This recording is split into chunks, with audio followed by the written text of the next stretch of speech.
your house, or on my YouTube channel. You can watch it later, okay?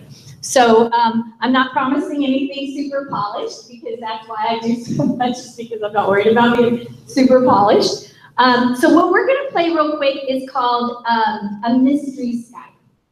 In my classroom, what we would typically do, all you have to do is go to Twitter and do the hashtag mystery Skype, and there's a ton of classrooms all around the world that would love to Skype with your classroom, but they don't want to tell you where they are, and you don't tell them where you are. So there's just 20 questions that you play back and forth. Your class asks them a question, that class asks you a question, and whoever figures out where the other one is first wins, right? Those are older kids, they don't typically give the questions to, but I have English language learners. I want them to internalize this language, so they take it home a few nights before. I don't have to tell anybody to go get a US map out. They get the US map out, and then, it's such a beautiful thing to have a newcomer say, but they said they were west of the Appalachian Mountains. And I'm like, where are the Appalachian Mountains? Trust me, I had to look this up before we started, so. I gave her these yesterday because I embarrassed myself in front of a whole bunch of fourth graders this year, not knowing my geography. But anyway, okay, so what a lot of teachers tell me, but I'm not this organized, is that they get a group who are going to be the question askers. They get a group who's going to record responses on the board. They have a group going, no, no, no. They've got a map, and they're Xing out any states that are west of the Appalachian, depending on the answers. And they sometimes rotate. You could do this several times during the year, and it could be super meaningful. So let's do it real quick. Do I have a volunteer who will come and ask her a question so you can figure out what state she's sitting in? If not, I will volunteer you. I see you almost want to be a volunteer, I can tell. Sure, you can just come up and ask a question. And if you want to come up here so she can see you, I'm not going to tell you her name, because I'm afraid some of y'all will look at my Twitter profile and cheat. I know, I'm just kidding. So that she can see you, this is probably the best place to come, right here. Hi. Hey, how are you? I'm good. So over here, a couple steps, right there, right there. Perfect.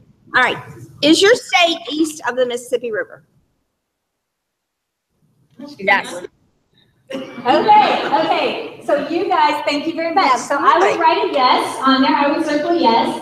Now I also gave you, if you have your phone, Google a map. I gave you a bit.ly there with a world map, and it has actually a map of the United States that has the mountains, and it has the oceans and the rivers. So if you go to this one, it's the one I would print out and give to my class. But they don't care. They go up to the big world map, and they're like, I mean, it's really fun. So when you're doing it with the class, we got to ask the question, right?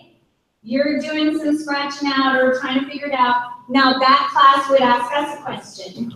And that's the beauty of it, is my class, especially as ESL kiddos, especially as new to country kiddos, they are learning so much deeper than even our kids in our regular geography classes, where everything is, and I love that. So this is a super easy tech solution. So let's ask her a few more questions and see if we can just figure it out. We don't have another class, but let's just see who can figure it out first. And let's just see which one of you guys can figure it out first. So you said you are, what was the first question?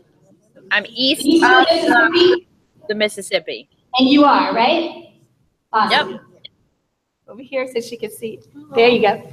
Are fruit trees grown in your state? No. Ooh. I don't think so, but no. I'm gonna go with fruit trees. You're definitely not famous for fruit trees. No. Nope. No. So there's some states we know that grow a ton of fruit. Don't X those out, right? Okay, who else wants to ask her another question? Yay, my friend. And you know what I do in my classroom? We already have this ahead of time, and there's a line of kids. And so then we wait for theirs, and then, it just goes like that. You just stand here. Hi. Is your state along the coastline? Yes. Ooh, her state is on a coastline. Do you see how this is higher order thinking? I have to think. But that's what's so great is y'all would ask our class a question, and my newcomers would have to know the answer to these questions. So we would have had to do some work ahead of time to be able to play the game. And I just think that's fabulous. And my sight kids, my unschooled kids, can they do this? They can absolutely do this. In fact, they learned a bunch of reading to be able to play the game because they wanted to do it. And it's all about motivation. Can you ask the question, please? Do you have cold, snowy winters? Yes. Ooh. Your whole state, right? Yeah, I would say the whole state, yeah. Not like us that we have like snowy up north here. We're talking like feet. Like what? Feet of snow. Feet of snow. Ooh. Ooh. Do you have a question?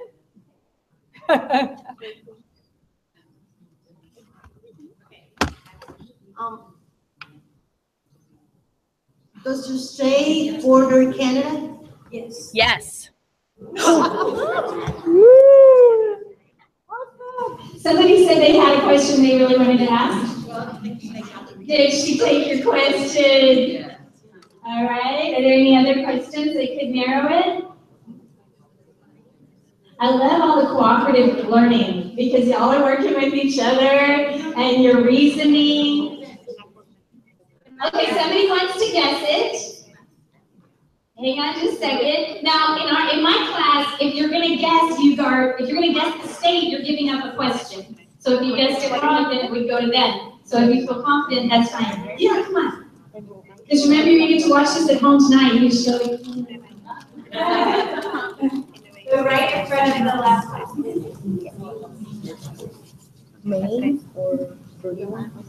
Hi, are you in Maine?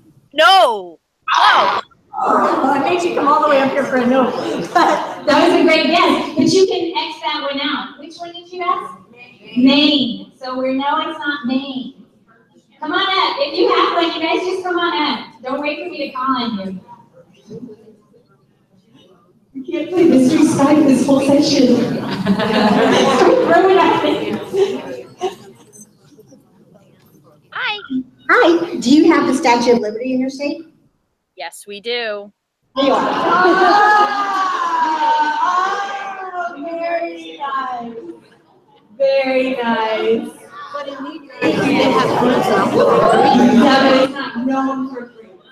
So that's why I tried to clarify. Because it's not like Florida, California, Georgia, that real fruit. Low, those would be our southern states. So sorry, we might tweak that answer a little bit. She's like, hey, they were from New York. Okay, so hey, Katie. So this is Katie. Katie, can you pronounce your last name better than I can? Hi, yeah. My name is Katie DiGregorio, and I'm an ENL teacher, an English as a New Language teacher on Long Island in New York. So I'm in the middle of Long Island.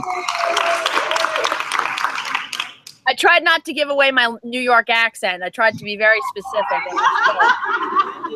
Katie, tell them how we know each other. So really,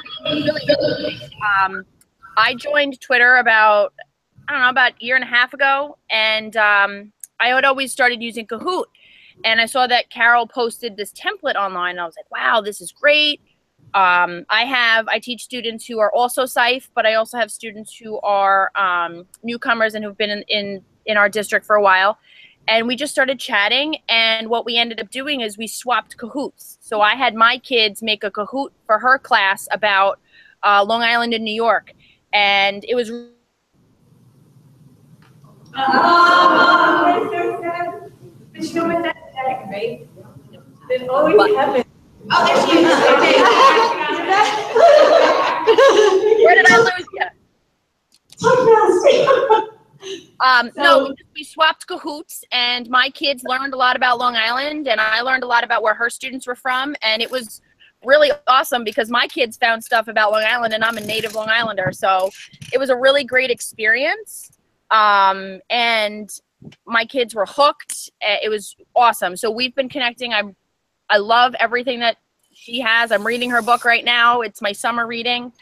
And I'm looking forward to doing it again in the fall with my new students. I get a new set of students next year. I'm teaching 11th grade English as a new language next year. So Yay, Katie. So I'm hoping to come down to Texas in November for your conference. So Coming to the TESOL State Conference.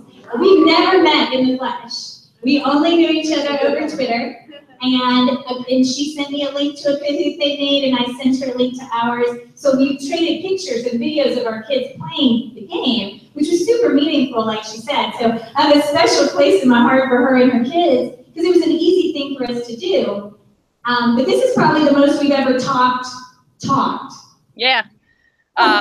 It was cool because when we did the Kahoot, you know, it was totally organic lesson planning. The kids, we just started talking about geography of Long Island, you know, what do you have in New York City? What could you visit? So it actually turned into lessons within lessons, which was kind of great. And I can't wait. And I co-teach 2 other classes, and I have some peers who are just totally hooked on the Kahoot and how awesome it is, because it levels the playing field for our kids, and it's a really great experience.